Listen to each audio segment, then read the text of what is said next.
নমস্কাৰ। এয়া মোৰ লগত আছে দক্ষ এগৰাকী অভিনেত্ৰী পাপৰি বৰা বা মণিবৌ হিচাপে খ্যাত বেহাৰবাৰী আউটপোষ্টৰ। গতিকে বা মোৰ চেনেলত আপোনাক স্বাগতম জনাইছো। ধন্যবাদ। তোমাৰ লগতে তোমাৰ সমূহ ছাবস্ক্ৰাইবাৰ ভিউৱাৰ সকলোকে মোৰ ফালৰ পৰা বহুত ধন্যবাদ আৰু কৃতজ্ঞতা জ্ঞাপন কৰিছো। ভালে থাকা, সদায় ধুনীয়া ধুনীয়া কামবোৰ কৰি যোৱা। হয়, আপোনাক মোৰ চেনেলত পাই আজি যথেষ্ট পৰিমাণে সুখী অনুভৱ কৰিছো। এতিয়া আমি বৰ্তমান আছো, দৰ্শকসকলক জনাই দিওঁ, ৰাজধানী থিয়েটাৰৰ আখৰা শিবিৰত। কিয়নো বা এইবাৰ ৰাজধানী থিয়েটাৰৰ সৈতে চুক্তিবদ্ধ হৈছে আৰু বা বৰ্তমান পূৰ্ণোদ্যমে ৰাজধানী থিয়েটাৰৰ আখৰা শিবিৰত ৰিহাৰ্চেলত ব্যস্ত।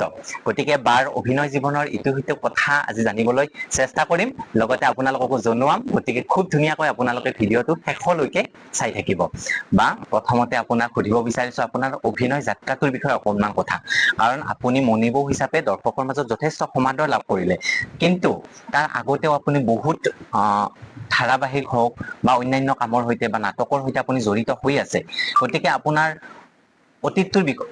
অতীতলৈ অকনমান উভতি যাওঁ। গতিকে আপুনি অতীতটোৰ বিষয়ে অকনমান কওকচোন, কি ধৰণে আপোনাৰ শৈশৱটো আৰম্ভ হৈছিল বা অভিনয় যাত্ৰাটো আপুনি কি ধৰণে বাটনি মেলিছিল, অকনমান কৈ দিয়ক। নিশ্চয়কৈ।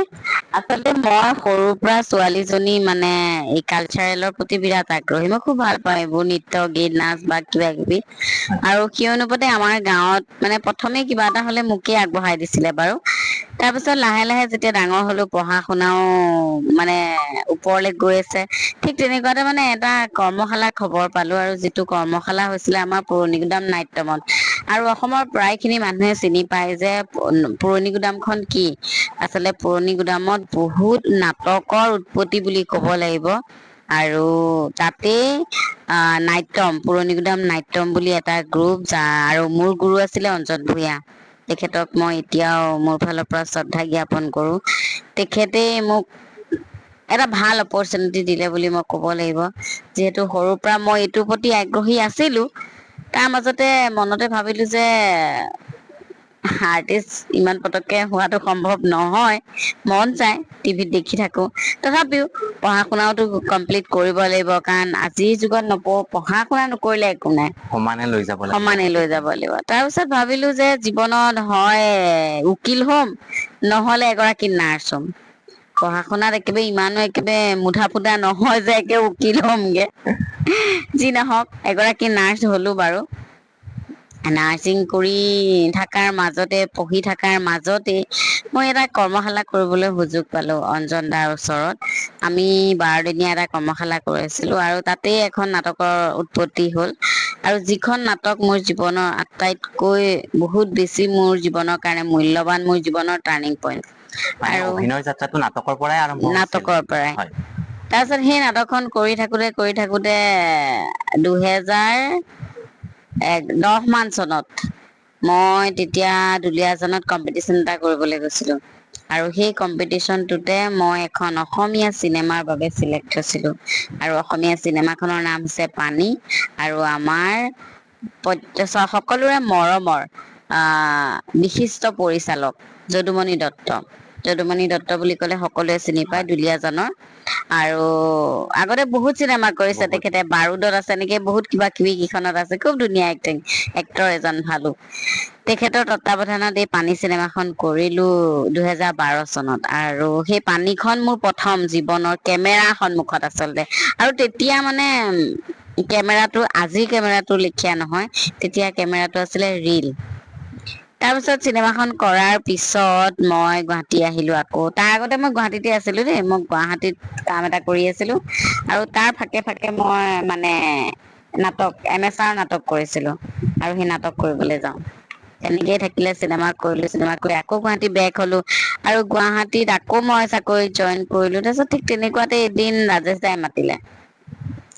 আৰু ৰাজেশ দাৰ লগত কাম কৰিবলৈ সকলোৱে হেঁপাহ কৰে আচলতে, কাৰণ সৰুৰ পৰা ৰাজেশ দাৰ ভিচিডি সমূহ চাই আহিছো। গতিকে সদায় মনতে কেতিয়াবা ভাবো টিভিটোৰ আগত, আচ্ছা মই যদি কেতিয়াবা টিভিত এনেকে ওলাই থাকো কিমান ভাল লাগিব, ওলাব পাৰিম নে চাগে। মোৰ মনৰ সপোন আৰু মাজতে বহি ৰাখিছিলে চবৰে আচলতে। মানে সপোনবোৰ হয় থাকে হয় ন, হয় তেনেকুৱা সৰু ডাঙৰ মোৰো হয় আছিলে। যি নহওক, তাৰপিছত ৰাজেশ দাই যেতিয়া ফোন কৰিলে, ৰাজেশ দাৰ লগত কাম কৰিবলৈ সুযোগটো পালো, খুব ভাল লাগিলে মনটো। কিন্তু প্ৰথম যেতিয়া আহিছো তেতিয়া একো মাথা মুণ্ড বুজি নাপাও মানে। তেওঁ আৰু প্ৰথম দিনা মোৰ শ্বটটো আছিলে বৰষাবাৰ লগত। বৰষাবাক দেখিও একদম আচৰিত হৈ গৈছো, বৰষাবাৰ লগত শ্বুটিং কৰিম এনেকুৱা আৰু মানে। আৰু বৰষাবাক চাই আছো কি ইমান ধুনীয়াকে দিনে টিভিত দেখি আছিলে। দেখি আহিছো। হয়। আৰু মোৰ খুব ফেভৰেট এক্টৰ হয় বৰষাবা। আৰু খুব ধুনীয়াকৈ বৰষাবাই নিজে মেকআপ কৰি আছে, হেয়াৰ ষ্টাইল কৰি আছে, তাকে চাই বহি আছো। অলপ পিছতে গম পালো যে বাৰ লগতে মোৰ প্ৰথম শ্বটটো আছে আৰু শ্বটটো লৈছে ৰাজেশ দাই। যি নহওক খুব ধুনীয়া লাগিলে। প্ৰায় এসপ্তাহ দুসপ্তাহ শ্বুটিং কৰিলো। শ্বুটিং কৰাৰ পিছত আকৌ মোৰ কাম এটাও থাকে ন, হয়। মই শ্বুটিঙত ইমান টাইম দিব নোৱাৰো, কাৰণ সেইটো প্ৰাইভেট কাম, কৰিবই লাগিব। তেনেকে থাকোতে থাকোতে 1 মাহ মান হ'ল আৰু মই খুব বেছি 7 দিন নে 8 দিন কৰিছো। তাৰপিছত মোক কেৰেক্টাৰটো ভাল পাইছে নেকি ৰাইজে বিচৰা হ'ল। ৰাজদা এদিন ঘপকে ক'লে আৰু যে বাবা তই কামটো এৰি দে। মই বোলো বাবা মই কামটো এৰি দিলে কি খাম? ৰাজদা মই কেনেকে কৰিম? হয়। ৰাজদা কৈছে নহয় নহয় তোক আমি ইয়াতে পাৰ্মানেণ্ট কৰিব বিচাৰিছো। তাৰপিছত কথা চথা পাতিলে, মই বোলো ঠিক আছে হ'ব দিয়ক, ইমান ভাল এটা অপৰচুনিটি পাইছো। সেই তেনেকে যি বেহাৰবাৰীত সোমালো অব্যাহতি এতিয়া নাই বাৰু বৰ্তমান। এতিয়া যিহেতুকে ভ্ৰাম্যমানত ব্যস্ত। কিন্তু বেহাৰবাৰীত কিমান বছৰ হ'ল আপোনাৰ? মই 13 বছৰ কৰিলো। 13 বছৰ, ধেমালি নহয়। অৱশ্যে ধেমালি নাই। দৰ্শকৰ মৰমে বান্ধি ৰাখিছিলে, দৰ্শকে যথেষ্ট আঁকোৱালি লৈছিলে হয় হয়নে? হয় বহুত। সেইটো এটা কথা। আৰু এটা কথা সুধো আপোনাক, অভিনয় জীৱন বুলি নহয়, জীৱন এটা গঢ় দিয়াৰ ক্ষেত্ৰত প্ৰত্যেকৰে প্ৰেৰণাৰ উৎস থাকে। প্ৰেৰণা আপোনাৰ জীৱনটো আগবঢ়াই লৈ যোৱাৰ ক্ষেত্ৰত উৎসাহ উদ্দীপনাৰে আচলতে জীৱনটো ভৰাই তোলে। গতিকে আপোনাৰ এই অভিনয় যাত্ৰাটোত প্ৰেৰণাৰ উৎস বুলি ক'লে আপুনি কাৰ কথা কব? যেতিয়া ঘৰত আছিলো হয়। তেতিয়া প্ৰেৰণা বুলি ক'লে আচলতে কি হয় এনেকুৱা, মানে মাহঁত মানে আগৰ দিনৰ মানুহ ন, ইমান চৌকি নহয়। মোৰ পাপা ডিফেন্সত চাকৰি কৰে যদিও পাপা অকমান আছে, মা যে একেবাৰে মানে আপোনাৰ অজলা ঘৰ ক'ত টাইপ আছিল? একদম। মোৰ ঘৰ হৈছে নগাঁও চামগুৰি পহুকটা। চামগুৰিত। হয়। হয়। তাৰপিছত মানে মই যে এইবোৰ কৰি ভাল পাওঁ, মাহঁতৰ এনেকুৱা নহয় আৰু যে এইটো কৰিবই লাগিব সেইটো কৰিব লাগিব, তেনেকুৱা এটা কৰি ভাল পাওঁ কাৰণে আগবঢ়াই দিয়ে। নাযাবি বুলি কেতিয়াও নকয় আচলতে। তাৰপিছত যেতিয়া মানে মই কৰ্মশালাটো কৰিলো, সদায় দুপৰীয়া কৰ্মশালালৈ যাওঁ। মাহঁতে মানে কলৈ যাওঁ তই? মই কওঁ আৰু এনেকে যাওঁ। মাহঁতে ইমান মানে হেৰি নকৰে আৰু বুজি নাপায় কি বা। যেতিয়া লাষ্টৰ দিনা শ্ব'টো হৈছে, শ্ব'টো চাবলৈ ঘৰৰ গোটেইবোৰ গৈছে, তেতিয়াহে গম পাইছো যে জীয়েকে কিবা এটা কৰি আছে। তাৰপিছত যেতিয়া কম্পিটিশনৰ পৰা ঘূৰি আহো, হাতত যেতিয়া কিবা এটা আহে, তেতিয়া মানে পাপাই চাই আৰু বহি। মোৰ পাপাই মানে পেপাৰত কিবা বান্ধি দিলে, খোৱা বস্তুৱে হওক কিবাই হওক, সেই বস্তুটোৰ পিছত পেপাৰখনো এৰি নিদিয়ে, মানে সেইখনো পঢ়ি চায়। এনেকুৱা মানে। তাৰপিছত পাপাই সেইবোৰ পঢ়ি মেলি চাই মানে ভালেই পাইছে আৰু জীয়েকৰ কিবা এটা হৈছে। কিবা এটা। যি নহওক তেনেকে ঘৰৰ পৰা মোক আজিলৈকে কোনো কথাত বাধা নিদিলে। আৰু এনেকুৱাও নহয় যে আগবঢ়াই দিয়ে। মই যিটো কওঁ মানে যে মই আজি আমুকলে আমুকটো কৰিবলৈ যাওঁ দেই, যাবলৈ দিয়ে তাৰমানে কিন্তু। সেই বিশ্বাসটো আচলতে আছিলে, সেইকাৰণে হয়তো আপুনি বিশ্বাসটো দিব পাৰিছিলে তেওঁলোকক। বিশ্বাসটো আছিল চাগে, আজি হয়। মই এইখিনি বহি তোমালোকৰ আগত এনেকে কথা কৈ হয়, আছো চাগে। সেইটোৱে। তাৰপিছতে তেনেকে থাকিলে, গুৱাহাটীত কাম কৰিলো। গুৱাহাটীত প্ৰথম যেতিয়া কাম কৰিবলৈ আহিছো বৰ কষ্ট পালো। তাৰপিছত ঘৰৰ পৰা বহুত বাৰ আহিলে মা আৰু পাপা মোক লৈ যাবলৈ, যিহেতু মই এজনী ছোৱালী। তেওঁলোকে ইয়াত দেখিছে মোৰ কষ্টটো কেনেকুৱা, কি দৰকাৰ ইমান কষ্ট কৰিবলৈ, কি খাবলৈ নাই আমাৰ। মই বোলো নাই নাই, মই যি ওলাই আহিলো একদম কিবা এটা হোৱাৰ পিছতহে ইয়াৰ পৰা যাম। আচলতে মানুহক কিবা এটা কৰ্মত উপনীত হবলৈ হলে সদায় মনত এটা জেদ লাগিব। প্ৰথম কথা জেদ, আৰু বাকী খিনিতো লাগিবই দিয়াচোন, ধৈৰ্য লাগিবই, সাহস লাগিবই। কিন্তু মই যিমান দূৰ চাইছো, যদি মই কিবা কাম এটা কৰো বুলি ভাবো, যদি মই জেদটো ধৰি লওঁ, তেতিয়া মই কামটো কৰিবলৈ সফল হওঁ। আৰু সদায় মানে চাকচেচ হবলৈ হলে পিছফালে বদনাম গোৱা মানুহ এগাল লাগিবই এডাল কিন্তু। লাগিব।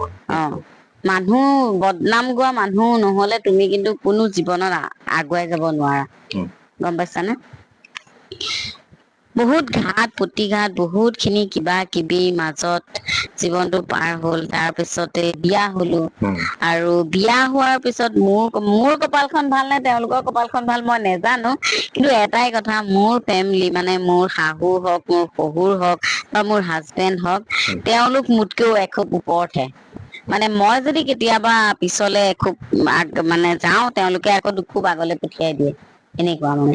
আজি মানে মোৰ হাজবেণ্ড অকলে আছে বা মা লগত আছে গুৱাহাটী ঘৰত, কিন্তু তেওঁ এইটো অনুভৱ কৰিবলৈ দিয়া নাই যে তুমি বহুত দূৰত আছা, ক'বাত আছা, খুব কষ্ট হৈছে, কিবা হৈছে। প্ৰত্যেকটো বস্তুৱে খুব ধুনীয়াকৈ কেয়াৰ লৈ আছে, ইয়ালৈ নাহিলেও বা হেৰি নকৰিলেও, আৰু খুব ধুনীয়াকৈ মোক আগবঢ়াই দিয়ে বুজা যিকোনো পৰাটো আছে, বুজি একদম। পায়। মানে সেইকাৰণে মই লাকি বুলি কওঁ নিজকে। আৰু শহুৰ শাহু আচলতে শহুৰ শাহু নহয়, মানে ফ্ৰেণ্ড টাইপ। মোৰ লগত মোৰ শহুৰ ফ্ৰেণ্ডৰ নিচিনা, মোৰ শাহু মা ফ্ৰেণ্ডৰ নিচিনা। আমি খুব ধুনীয়াকে মানে ফেমিলিটো মেইনটেইন কৰো মানে। গতিকে সেইকাৰণে চাগে মই এনেকে আজি ইয়াত থাকিব পাৰিছো। বাকী তেওঁলোকক পৰিয়ালৰ ভিডিঅ'টোৰ চাপৰ্টটো সদায় লাগিব, সেইটো লাগে আপুনি পাইছে, সেইকাৰণে আজি আপুনি ইমান দূৰ আগুৱাই আহিব পাৰিছে, এইটো এটা কথা। তাকে আগুৱাইতো বহু দূৰ যাবলৈ আছে আৰু বহুত দূৰ আছে, এয়া সেইটোৱে আহিছোহে। আহিছেহে। আকৌ এটা নতুন দিশেৰে আপুনি আগবাঢ়িছে, যিহেতুকে আগবাঢ়িবলৈ ভ্ৰাম্যমাণৰ মঞ্চত এইবাৰ আপুনি অভিনয় কৰিবলৈ লৈছে। হয়। ৰাজধানী থিয়েটাৰৰ চৌপাশটো ইমান বেছি ভাল লাগিছে, চাৰিওফালে সেউজীয়া। গতিকে সেই প্ৰাকৃতিক সেউজীয়া পৰিৱেশৰ মাজলৈ আমি তাৰ পৰা আকৌ ইয়ালৈকে আহি গলো। গতিকে বেকগ্ৰাউণ্ডটো অকনমান চেঞ্জ কৰি ললো, কাৰণ ইয়াৰ পৰিৱেশটো খুব বেছি ভাল লাগিছে। খুব ধুনীয়াকৈ ফিৰফিৰিয়া এজাক বতাহ আহি আছে। গতিকে আমি ইয়াতে অনুষ্ঠানটো আৰম্ভ কৰিছো। গতিকে আপোনালোকে চাই যাব। বা এইবাৰ আপোনাক সুধিবলৈ লৈছো যে আপুনি যিহেতুকে অভিনয় ক্ষেত্ৰখনত দীঘলীয়া যাত্ৰা এটা অতিক্ৰম কৰিলে, গতিকে বিভিন্ন ঘাত প্ৰতিঘাত বিভিন্ন আহে।